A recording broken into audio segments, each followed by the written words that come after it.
Hello guys, welcome back to our channel Vantra Education. I am Anjali and today we will discuss exercise of chapter 1 physics, electric charges and fields. So video start करने से पहले please channel को subscribe कर लीजिए जिससे कि आपको और बेल आइकन को प्रेस कर लीजिए जिससे कि आपको लेटेस्ट अपडेट मिलता रहे और हमसे जुड़े रहने के लिए चैनल को सब्सक्राइब कर लीजिए. So let's start our video. So question number 1 है, what is the force between two a small charge a sphere having charges of 2 into 10 to the power minus 7 coulomb and 3 into 10 to the power minus 7 coulomb placed 30 centimeter apart in the air. तो चलिए इसका देखते हैं हम लोग solution. और अगर आपके पास एनसीईआरटी बुक नहीं भी है पास में तो चिंता मत कीजिए, मैं आपको क्वेश्चन के साथ आंसर करवाऊंगी.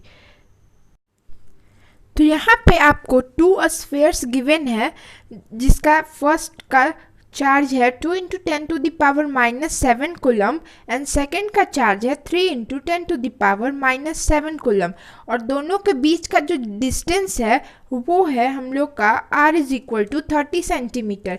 तो आप ऐसे इसको एग्जाम में लिखेंगे, charge on the first sphere Q1 is equal to जितना आपको गिवन है 2 into 10 to the power minus 7 और फिर वैसे ही सेकेंड स्फीयर का डिस्टेंस बिटवीन द स्फीयर. अब यहाँ पे देखिए r आपको सेंटीमीटर में दिया है बट ऐसा यूनिट मीटर होता है तो हम लोग इसको मीटर में कन्वर्ट कर देंगे. तो सेंटीमीटर से मीटर में कन्वर्ट करने के लिए हम लोग क्या करते हैं, 100 से डिवाइड करते हैं. तो हम लोग कर देंगे तो 0.3 मीटर हो जाएगा.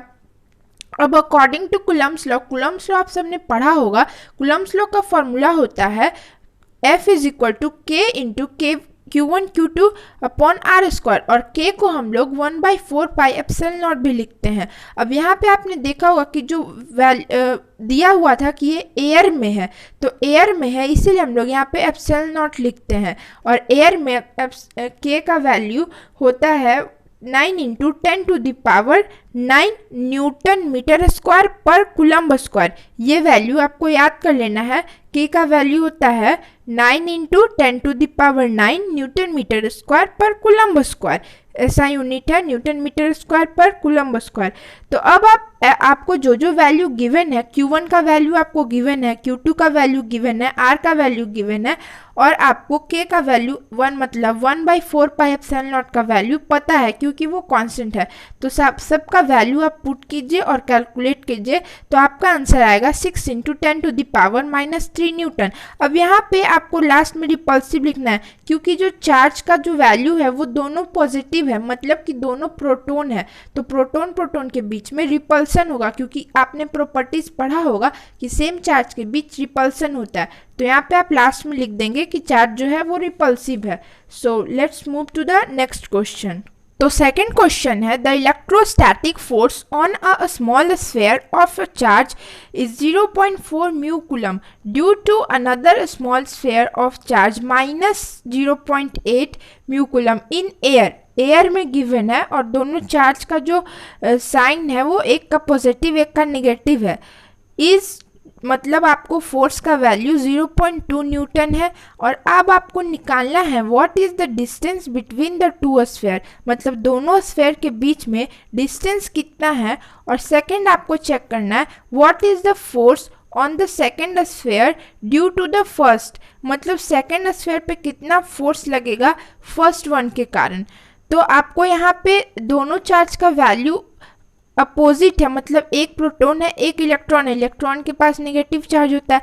अब 1 आपको यहाँ पे म्यू कूलम में दिया है तो आप जो ऐसा यूनिट होता है वो कूलम होता है तो आप उसको कन्वर्ट करेंगे तो 1 म्यू इज इक्वल टू 10 का पावर माइनस 6 कूलम होता है. इस वैल्यू को आप याद कर लीजिएगा, इसको यूज़ करके हम लोग कूलम में चेंज करेंगे. और फोर्स आपको गिवन है 0.2 न्यूटन. तो चलिए इसका हम लोग सॉल्यूशन देखते हैं. तो ये रहा सेकंड क्वेश्चन का फर्स्ट पार्ट जिसमें कि आपको R निकालना है. तो हम लोग पहले लिख देंगे charge on first sphere Q1 is equal to 0.4 into 10 का पावर माइनस 6 कूलम. क्योंकि हम लोग इसको चेंज किए हैं तो 10 का पावर माइनस 6 से हम लोग मल्टीप्लाई कर देंगे. Charge on second sphere 0.8 into 10 का पावर -6। अब ये Q2 जो है वो उसका साइन निगेटिव में दिया हुआ था तो -0.8 होगा। उसके बाद फोर्स हम लोग को गिवन है 0.2 और R हम लोग को निकालना है इसमें। तो ये वाला कूलम्ब्स लॉ के फॉर्मूला से, कूलम्ब्स लॉ से आप ये जानते हैं कि if F is equal to 1/4 pi epsilon naught into Q1 Q2 upon R square होता है। तो R square is equal to, मतलब हम लोग R स्क्वायर को इस तरफ ले जाएंगे और फोर्स को इधर ले आएंगे, मैथ्स लगाना है आपको। तो फिर फॉर्मूला ये बन जाएगा R square is equal to 1/4 pi, सब वैसे ही रहेगा, बस यहाँ पे F आ जाएगा, R स्क्वायर की जगह F आ जाएगा। उसके बाद आपको सारा वैल्यू पुट कर देना है। आपको 1/4 पाई एप्सिलॉन नॉट का वैल्यू पता है, 9 इंटू 10 का पावर 9 होता है। उसके बाद आपको Q1 Q2 का वैल्यू दिया हुआ है, आपको R स्क्वायर का वैल्यू निकालना है, F का वैल्यू आपको गिवन है। तो यहाँ पे F का वैल्यू 0.2, तो आप जब इसको कैलकुलेट करेंगे तो 144 इंटू 10 का पावर -4 आएगा। तो वो R स्क्वायर है, बट आपको R का वैल्यू निकालना है। तो R स्क्वायर को इधर लाएंगे तो रूट में हो जाएगा। उसके बाद आपका आंसर आएगा 12 इंटू 10 टू द पावर 2 -2। तो -2 है तो ये 0.12 हो जाएगा, 12 मीटर। तो इसको हम लोग जब चेंज करेंगे तो सेंटीमीटर में ये 12 सेंटीमीटर इसका आंसर आएगा। तो अब हम लोग इसका सेकेंड पार्ट देखते हैं B, जिसमें कि हम लोग को फोर्स निकालना था सेकेंड स्फीयर पे ड्यू टू फर्स्ट स्फीयर। तो आपने ये NCERT में भी लाइन दिया हुआ है, the two charge mutually exert equal and opposite force. मतलब दो चार्ज जो बॉडी होता है वो एक दूसरे पे इक्वल फोर्स लगाता है। तो यहाँ पे आपको फोर्स 0.2 दिया हुआ था, तो दोनों एक दूसरे पे सेम फोर्स लगाएगा। तो force on second sphere due to first भी 0.2 न्यूटन हो जाएगा। और क्योंकि दोनों का साइन निगेटिव था तो दोनों का साइन अपोजिट था, मतलब एक का नेगेटिव था एक का पॉजिटिव था, तो वो अट्रैक्टिव फोर्स होगा। तो यहाँ पे आपको लिख देना है कि ये 0.2 न्यूटन और अट्रैक्टिव, क्योंकि अट्रैक्टिव फोर्स है। तो चलिए अब हम लोग थर्ड क्वेश्चन देखते हैं। तो थर्ड क्वेश्चन को हम लोग 3 पार्ट्स में करेंगे, क्योंकि ये 3 पार्ट्स में दिया है। फर्स्ट है चेक दैट द रेशियो, आपको रेशियो दिया है KE square upon GME/MP is dimension less. मतलब ये जो रेशियो दिया है उसको आपको चेक करना है कि ये डायमेंशन लेस है, और उसके बाद आपको इसका वैल्यू निकालना है रेशियो का। और थर्ड पार्ट में आपको ये रेशियो क्या सिग्निफाई करता है वो बताना है। तो चलिए इसका सॉल्यूशन देखते हैं। तो ये देखिए यहाँ पे जो K है वो प्रोपोर्शनैलिटी कांस्टेंट होता है कूलम्ब्स लॉ में, और E जो है वो इलेक्ट्रॉन होता है, और कैपिटल G यहाँ पे यूनिवर्सल ग्रेविटेशनल कांस्टेंट होता है। ME रिप्रेजेंट करता है mass of electron and MP मतलब मास ऑफ प्रोटॉन।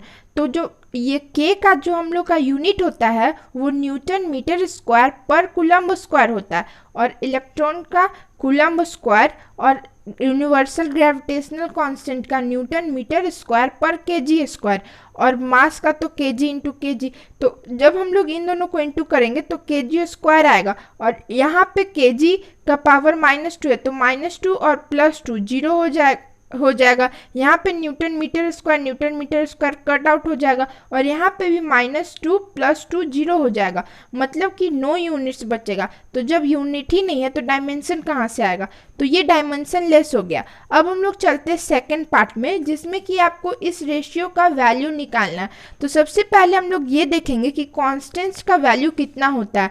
तो G का वैल्यू होता है 6.67 इंटू 10 का पावर -11।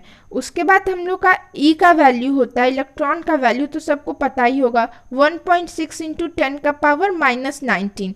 फिर मास ऑफ इलेक्ट्रॉन होता है 9.1 इंटू 10 का पावर -31। उसके बाद मास ऑफ प्रोटॉन का वैल्यू होता है 1.66 इंटू 10 का पावर -27, और K का वैल्यू होता है 9 इंटू 10 का पावर 9 न्यूटन मीटर स्क्वायर पर कूलम्ब स्क्वायर।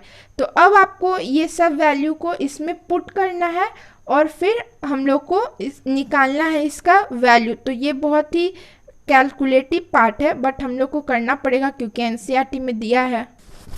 तो अब हम लोग को इस रेशियो का वैल्यू निकालना है। तो हम लोग को के का वैल्यू पता है, मैंने आपको बता दिया, ई का वैल्यू पता है, जी का वैल्यू पता है, मास ऑफ इलेक्ट्रॉन पता है, मास ऑफ प्रोटॉन पता है। तो आपको सबका वैल्यू पुट कर देना है सिंपली, और उसको कैलकुलेट करके आपको वैल्यू निकालना है। तो लास्ट में हम लोग का वैल्यू आएगा 2.287 इंटू 10 का पावर 39। तो अब हम लोग को थर्ड पार्ट है कि आखिर ये वैल्यू क्या सिग्निफाई करता है। तो चलिए इसका थर्ड पार्ट देखते हैं। तो ये देखिए, ये हम लोग का रेशियो गिवन है। तो जब इसमें हम लोग r से डिवाइड कर देंगे इसको भी और इसको भी, मतलब डिवाइड और मल्टीप्लाई कर देंगे ऊपर नीचे, मतलब यहाँ भी r स्क्वायर से डिवाइड कर देंगे ऊपर भी, तो हम लोग का इसका वैल्यू आ जाएगा यहाँ पे r स्क्वायर से करेंगे तो ये इलेक्ट्रोस्टैटिक फोर्स का फॉर्मूला बन गया k into Q1 Q2 upon r square. तो ये इलेक्ट्रोस्टैटिक फोर्स का फॉर्मूला बन गया, और ये ग्रेविटेशनल फोर्स का। तो ये वैल्यू सिग्निफाई कर रहा है F E upon F G का रेशियो, मतलब force, electric force between electron and proton at distance R upon gravitational force between electron और and proton at distance R. तो इसको आप लिख सकते हैं द फैक्टर के E square upon G M E M P represents force between an electron and proton. Also, the larger value of the ratio signifies Fe is stronger than Fg। मतलब कि अगर आप देखिए Fe upon F G is equal to ये हो गया, तो Fe यहाँ पे ज़्यादा स्ट्रॉन्गर है, क्योंकि अगर आप Fg को इधर लेके जाएंगे तो Fe is equal to F G into ये हो जाएगा। तो एफ ई यहाँ पे हम लोग को दिख रहा है कि ये लार्जर है और ये ज़्यादा स्ट्रॉन्गर है, मतलब इलेक्ट्रोस्टैटिक फोर्स स्ट्रॉन्ग होता है ग्रेविटेशनल फोर्स से। तो चलिए अब हम लोग क्वेश्चन नंबर 4 देखते हैं। तो फोर्थ क्वेश्चन है, एक दो पार्ट में है। फर्स्ट पार्ट है explain the meaning of the statement electric charge of a body is quantized. Electric charge of body is quantized, इसको आपको एक्सप्लेन करना है। एंड सेकेंड पार्ट है why can one ignore quantization of electric charge when dealing with macroscopic that is large scale charges. मतलब हम लोग क्यों daily life में क्वांटाइजेशन ऑफ इलेक्ट्रिक चार्ज को इग्नोर कर सकते हैं जब हम लोग मैक्रोस्कोपिक लेवल ऑफ चार्ज से डील कर रहे हैं। तो चलिए देखते हैं इसका सॉल्यूशन। फर्स्ट पार्ट का आंसर ये होगा कि क्या आपने कभी सुना है कि 1 ग्राम चार्ज 2 ग्राम चार्ज? नहीं, ऐसा नहीं सुना होगा, क्योंकि चार्ज जो हमेशा क्वांटा के फॉर्म में ट्रांसफर होता है, और चार्ज जो है हमेशा लॉस और गेन ऑफ इलेक्ट्रॉन से बनता है। मतलब एक बॉडी जो है वो चार्ज को एक्वायर कर सकता है लॉस या फिर गेन इलेक्ट्रॉन करके, और वो जो लॉस और गेन ऑफ इलेक्ट्रॉन है वो हमेशा क्वांटा के फॉर्म में होता है, एक पैकेट के फॉर्म में होता है। कभी भी इसका वैल्यू 1.5, 2.5 या फ्रैक्शन के फॉर्म में नहीं हो सकता है, नहीं ट्रांसफर हो सकता है। इसीलिए इसको हम लोग क्वांटाइजेशन बोलते हैं, क्योंकि ये क्वांटाइज्ड होता है, पैकेट के फॉर्म में हमेशा होता है। इसका सेकंड क्वेश्चन है कि हम लोग क्यों इग्नोर कर सकते हैं जब हम लोग माइक्रोस्कोपिक लेवल पे हम लोग डील करते हैं तो क्वांटाइजेशन ऑफ चार्ज को।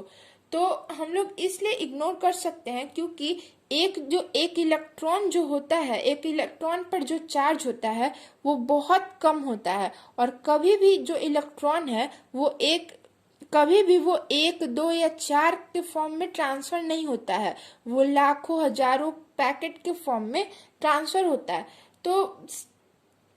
तो इसीलिए हम लोग उसको इग्नोर कर सकते हैं। While dealing with microscopic charges Q is equal to NE, we can ignore quantization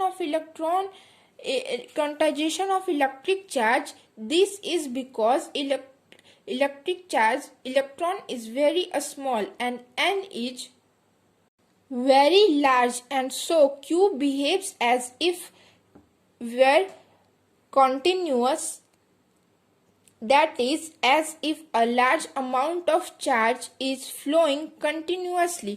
मतलब कि जो चार्ज होता है इलेक्ट्रॉन पे वो बहुत छोटा होता है और वो ट्रांसफर होता है लाखों हजारों की संख्या में, तो हम लोग को ऐसा लगता है कि वो कॉन्टिन्यूअस है।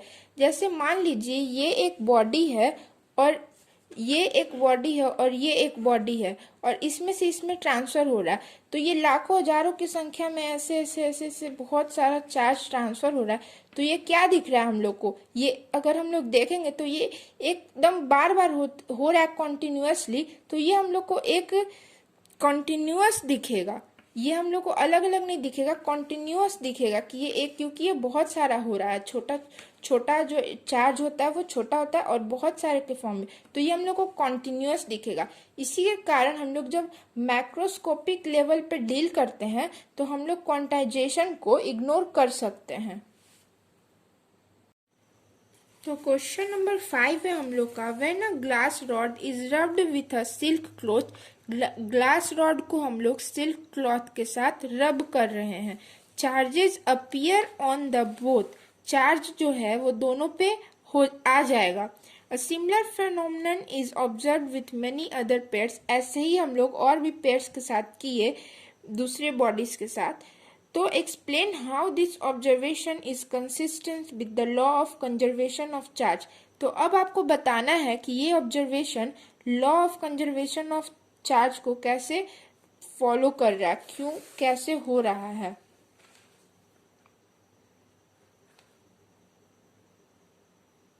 तो मान लीजिए ये हम लोग का सिल्क क्लॉथ है और ये है हम लोग का ग्लास रॉड। तो जितना चार्ज इस पे होगा, जब हम लोग इसको रब करेंगे तो इस पे भी उतना ही चार्ज आएगा, क्योंकि जितना इस पे कम होगा उतना ही ना इस पे चार्ज ज्यादा होगा।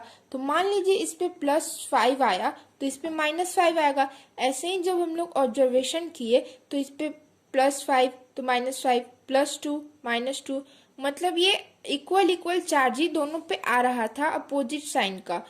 तो इस पे कम या ज्यादा चार्ज नहीं हो रहा था, हमेशा इक्वल हो रहा था, क्योंकि जितना यहाँ से कम होगा उतना ही ज्यादा होगा और इसके ऊपर जो कुछ चार्ज रहेगा वो जब हम लोग रब करेंगे तो इसके ऊपर आ जाएगा। इसी कारण से ये कंजर्वेशन ऑफ चार्ज को फॉलो कर रहा है। तो क्वेश्चन नंबर 6 है हम लोग का, 4 point charges QA is equal to 2 microcoulomb, QB is equal to -5 microcoulomb, QC is equal to 2 microcoulomb and QD is equal to -5 microcoulomb are located at the corners of a square ABCD of side 10 centimeter. What is the force on charge of 1 microcoulomb placed at the center of a square?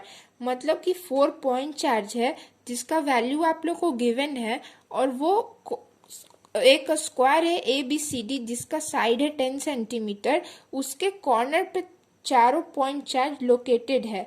और अब आपको निकालना है एक charge का value जिसका value है 1 microcoulomb, उस पर कितना फोर्स लग रहा है और वो सेंटर ऑफ अ स्क्वायर में है, तो उस पर चारों चार्ज के कारण कितना फोर्स लग रहा है वो आप लोग को निकालना है।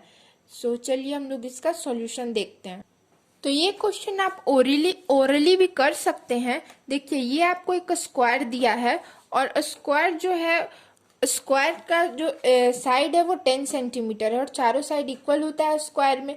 और आपको यहाँ पे ABCD का वैल्यू दिया है, A का है 2 माइक्रोकुलम और C का भी है 2 माइक्रोकुलम। तो यहाँ पे आप देख सकते हैं इक्वल एंड अपोजिट चार्ज लग रहा है, मतलब ये और ये चार्ज एक दूसरे को, ये और ये फोर्स एक दूसरे को कैंसिल कर देगा और ये फोर्स एक दूसरे को कैंसिल कर देगा। तो जब सब कैंसिल हो जाएगा तो जो नेट फोर्स है इस पे वो 0 लग गया, क्योंकि इधर का फोर्स इससे कैंसिल हो जाएगा इधर, क्योंकि जो चार्ज का वैल्यू है वो इक्वल दिया है तो फोर्स इक्वल एंड अपोजिट हो जाएगा, तो ये कैंसिल हो जाएगा। अगर आप इसको थ्योरेटिकल निकालना चाहते हैं तब भी आप निकाल सकते हैं। इसका आप यहाँ पे डायगोनल वाला फॉर्मूला लगा के स्क्वायर का, और आप डायगोनल का फॉर्मूला होता है A√2/2 होता है डायगोनल का, तो आपको रेडियस चाहिए यहाँ तक का, तो आप 2 से डिवाइड कर देंगे तो A√2 हो जाएगा, मतलब R is equal to A√2। तो अब देखिए मैंने यहाँ पे आपको एक FA का निकाल के बता दिया है, वैसे ही आपको FB, FC और FD का निकालना है। आप यहाँ पे सबसे पहले यहाँ पे आप रेडियस निकालेंगे, ओ इज इक्वल टू, तो ये स्क्वायर है तो ये चारों इक्वल होगा एक दूसरे के, तो यहाँ पे आप a/√2 का वो वैल्यू पुट करके यहाँ पे आप निकाल सकते हैं इसका रेडियस। उसके बाद आप FA निकाल लेंगे कौन से फॉर्मूला से, K/Q1/Q2/R² से। वैसे ही आप FC निकालेंगे तो आप देखेंगे कि FC का जो वैल्यू है वो -FA की इक्वल आएगा। डायरेक्शन के कारण यहाँ पे माइनस आया, माइनस क्यों आया, डायरेक्शन अपोजिट है इसीलिए माइनस आया है, और जो मैग्नीट्यूड है वो इक्वल आएगा। तो लास्ट में जब हम लोग टोटल फोर्स निकालेंगे, ऐड करेंगे, तो FA FC को कैंसिल कर देगा और FB FD को कैंसिल कर देगा और नेट फोर्स हमारा 0 आ जाएगा। तो हमारा 7th क्वेश्चन है, an electrostatic field line is a continuous curve, that is a field line can not have sudden breaks, why not. जो इलेक्ट्रोस्टैटिक फील्ड लाइन है वो कंटिन्यूअस कर्व होता है, वो ब्रेक क्यों नहीं होता, उसमें सडन ब्रेक क्यों नहीं होता है, ये आपको रीजन बताना है।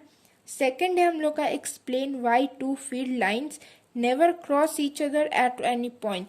और हमारा जो दो इलेक्ट्रिक फील्ड लाइन है वो कभी क्यों नहीं एक दूसरे को एक पॉइंट पे क्रॉस करता है, इसका रीजन आपको बताना है। अब देखिए फर्स्ट वाला का एक्सप्लेनेशन। मान लीजिए यहाँ पे ये पॉजिटिव चार्ज है और ये नेगेटिव चार्ज है, तो पॉजिटिव चार्ज से फील्ड लाइन ऑरिजिनेट होता है और टर्मिनेट होता है नेगेटिव चार्ज पे आके। तो ये जो चार्ज है वो कंटिन्यूअस होता है, कंटिन्यूअस फोर्स एक्सपीरियंस करता है इलेक्ट्रिक फील्ड लाइन में, और ये जो है इसका कहीं पे सडन ब्रेक नहीं होता है, ये कंटिन्यूअसली चलते रहता है, ये नहीं कि कहीं भी जंप कर गए। और ये इसको जब तक नेगेटिव चार्ज नहीं मिलेगा तब तक ये चलते रहता है, जब तक इसको नेगेटिव चार्ज नहीं मिलेगा। तो जैसे जैसे डिस्टेंस इलेक्ट्रिक फील्ड लाइन का चार्ज से दूर होता है वैसे वैसे इसका जो स्ट्रेंथ है वो कम हो जाता है, और अगर इसको यहाँ पे नेगेटिव चार्ज नहीं मिलेगा तो ये इसका धीरे धीरे स्ट्रेंथ कम हो जाता है और ये इन्फिनिटी पे जाके 0 हो जाएगा। लेकिन कभी भी इसमें ब्रेक नहीं होगा, ये अचानक से कहीं पे भी वैनिश नहीं हो जाएगा। ये नेगेटिव चार्ज के पास कंटिन्यूअसली इलेक्ट्रिक फील्ड लाइन जाता है, क्योंकि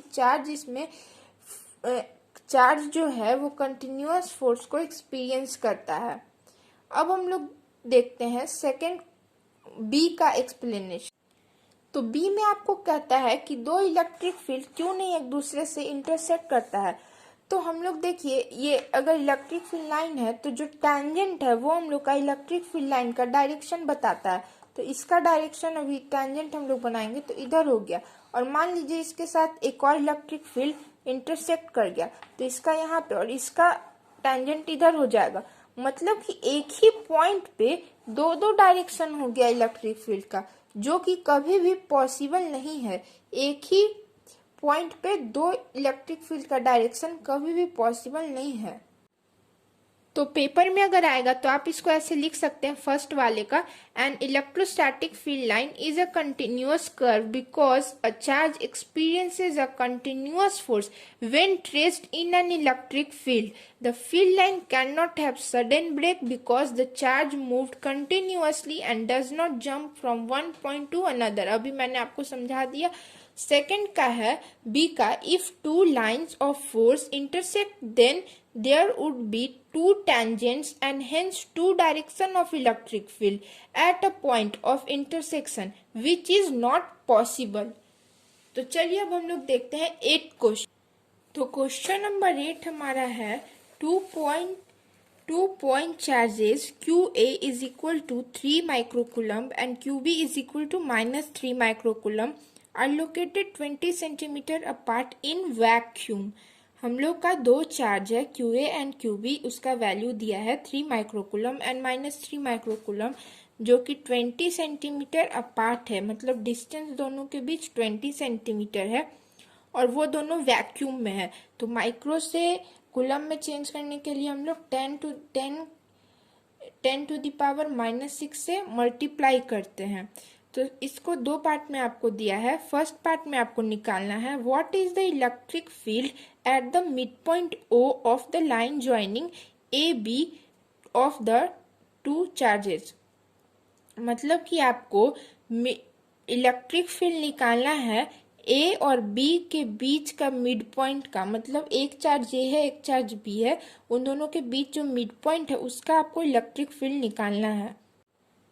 तो ये देखिए यहाँ पे ये है हमारा ए पे हम लोग का Q1 है, मान लेते QA जो कि है +3 माइक्रोकूलम और QB है -3 माइक्रोकूलम। तो इसका भी फोर्स इधर ही होगा, डायरेक्शन इसका भी इधर ही होगा इलेक्ट्रिक फील्ड का, और QB का भी इधर ही होगा। तो जो टोटल इलेक्ट्रिक फील्ड का डायरेक्शन है वो भी इसी डायरेक्शन में होगा, इस डायरेक्शन में होगा।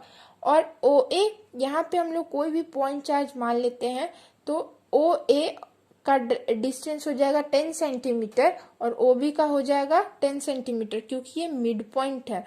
तो हम लोग अब इलेक्ट्रिक फील्ड निकालेंगे एट मिड पॉइंट। पहले हम लोग OA का इलेक्ट्रिक फील्ड निकाल लेंगे और फिर OB का निकाल लेंगे, और फिर दोनों को ऐड करके हम लोग इलेक्ट्रिक फील्ड यहाँ मिड पॉइंट का आ जाएगा। तो फिर हम लोग कैसे निकालेंगे, तो EA का निकालने के लिए फॉर्मूला होता है इलेक्ट्रिक फील्ड का 1/4 pi epsilon not QA upon R²। और अगर आपको EB का यहाँ EB का निकालना है, इलेक्ट्रिक फील्ड ऑफ B निकालना है, तो यहाँ पे आप QB कर देंगे तो निकल जाएगा। तो QA का आप सब वैल्यू आपको दिया हुआ है, पुट कर दीजिए। यहाँ पे आपको सेंटीमीटर से मीटर में कन्वर्ट कर देना है, R को डिस्टेंस को, और आपको चार्ज को माइक्रो से कूलम में कन्वर्ट कर देना। तो आपका EA का वैल्यू जब आप कैलकुलेट करेंगे तो 2.7 इंटू 10⁻⁶ न्यूटन पर कूलम आ जाएगा अलोंग OB, इस डायरेक्शन में, OB के डायरेक्शन में।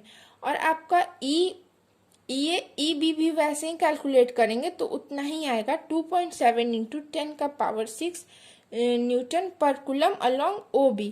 तो अब हम लोग E निकाल लेंगे EA प्लस EB करके।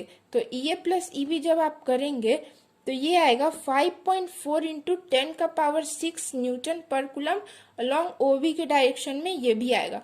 तो चलिए अब हम लोग पार्ट 2 देखते हैं कि उसमें क्या पूछ रहा है। तो B में आपको बोल रहा है if a negative test charge of magnitude 1.5 into 10⁻⁻9 coulomb is placed at this point, what is the force experience by the test charge. मतलब कि अब जो आप पॉइंट चार्ज लिए थे वहां पे आपको निगेटिव पॉइंट चार्ज रखना है और उसका वैल्यू आपको गिवन है। तो वो जो चार्ज है उस पे कितना फोर्स जो है वो एक्सपीरियंस करेगा वो आपको अब निकालना है टेस्ट चार्ज पे। तो हम लोग यहाँ पे फॉर्मूला यूज करेंगे F is equal to QE। तो Q का वैल्यू आपको पता है, दिया हुआ है, और E का वैल्यू अभी आपने फाइंड किया है 5.4 इंटू 10⁻⁶। तो इन दोनों को जब आप मल्टीप्लाई करेंगे तो 8.1 इंटू 10⁻⁻3 आ जाएगा। बट इसका डायरेक्शन किधर होगा, OA में, because force on a negative charge acts in the direction opposite to that of electric field। मतलब जो फोर्स है नेगेटिव चार्ज पे उसका डायरेक्शन जो है वो इलेक्ट्रिक फील्ड के डायरेक्शन से अपोजिट होता है।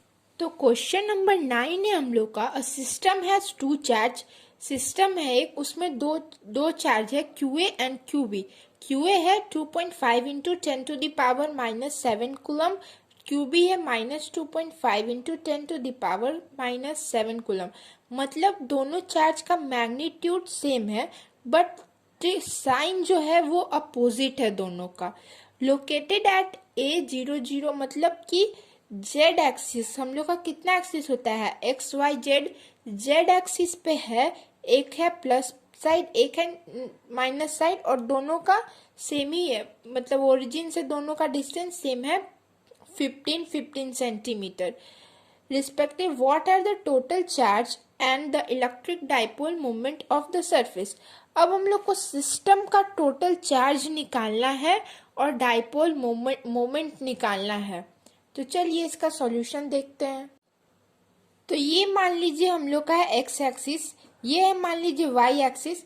तो z इधर एक होगा और इधर एक, इधर z होगा, प्लस और -15 इधर, +15 उस साइड, मतलब इस टाइप से होगा। तो देखिए यहाँ पे हम लोग का बना हुआ है, तो ये है हम लोग का x एक्सिस, ये है y एक्सिस, ये है z, मतलब पॉजिटिव साइड में 15 सेंटीमीटर और नेगेटिव साइड में 15 सेंटीमीटर, मतलब कि हमारा टोटल डिस्टेंस कितना हो गया 30। यहाँ से यहाँ तक a है और यहाँ से यहाँ तक a है, तो 2a हो जाएगा 30 सेंटीमीटर, मतलब कि 0.3 मीटर। अब हम लोग को टोटल चार्ज निकालना है, तो QA दिया है हम लोग का, QA कितना दिया है 2.5 इंटू 10⁻⁻7 कूलम, एंड QB दिया है -2.5 इंटू 10⁻⁻7 कूलम। तो यहाँ पे जब हम लोग टोटल चार्ज निकालेंगे तो वो QA प्लस QB हो जाएगा। तो QB का जो साइन है वो निगेटिव है, क्योंकि डायरेक्शन अपोजिट होगा। तो डायरेक्शन है, एक पॉजिटिव चार्ज है, एक नेगेटिव चार्ज है। तो यहाँ पे 2.5 माइनस 2.5 इंटू 10 का होल का पावर 10 इंटू माइनस, तो इसको जब हम लोग ऐड करेंगे तो पॉजिटिव और नेगेटिव मिलके क्या होगा 0 हो जाएगा, मतलब जो सिस्टम का टोटल चार्ज है वो हम लोग का 0 है। अब हम लोग देखेंगे कि इसका डाइपोल कितना है सिस्टम का। तो डाइपोल मोमेंट हम लोग P से रिप्रेजेंट करते हैं और इसका फॉर्मूला होता है Q इंटू 2A। तो 2A हम लोग निकाल चुके थे 0.3 मीटर, एंड Q का वैल्यू हम लोग को गिवन है 2.5 इंटू 10⁻⁻7। तो इसको हम लोग वैल्यू पुट करके निकालेंगे तो 0.75 इंटू 10⁻⁻ सेंटीमीटर आ जाएगा। और जो डाइपोल का जो डायरेक्शन रहेगा वो B टू A रहेगा, मतलब कि अलोंग नेगेटिव Z एक्सिस।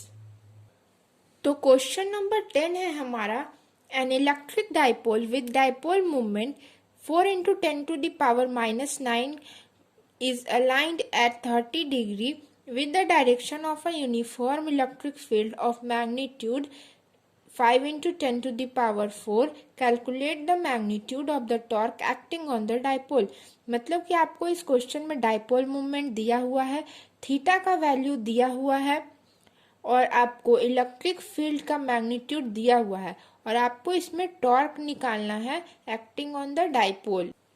तो ये देखिए यहाँ पे हम लोग को P का वैल्यू गिवन था, थीटा का वैल्यू गिवन था, E का वैल्यू गिवन था।